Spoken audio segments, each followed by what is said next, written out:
کہ تمہیں جو رزق دیا جاتا ہے وہ نہیں دیا جاتا الا بضعفائکم، تمہارے کمزوروں کی وجہ سے تمہیں یہ رزق دیا جاتا ہے۔ یہ جو غریب ہے، مالدار غریب کا حق ادا کرے گا، اللہ تبارک و تعالیٰ اس کی برکت سے ان کو رزق عطا فرمائے۔ گھر میں کوئی ایسا آدمی ہے جو کمانے کے قابل نہیں ہے، معذور ہے،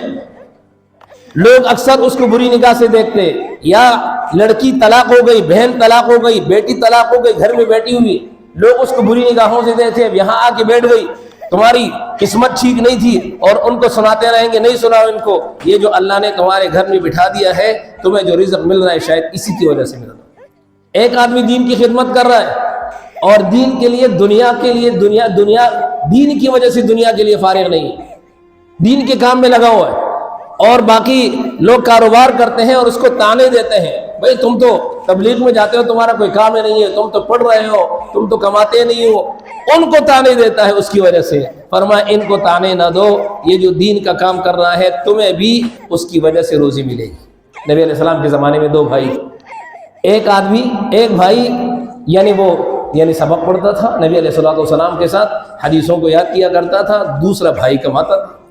وہ کمانے والا بندہ آ گیا نبی علیہ السلام سے شکایت کرنے لگا، یا رسول اللہ یہ تو کماتا نہیں،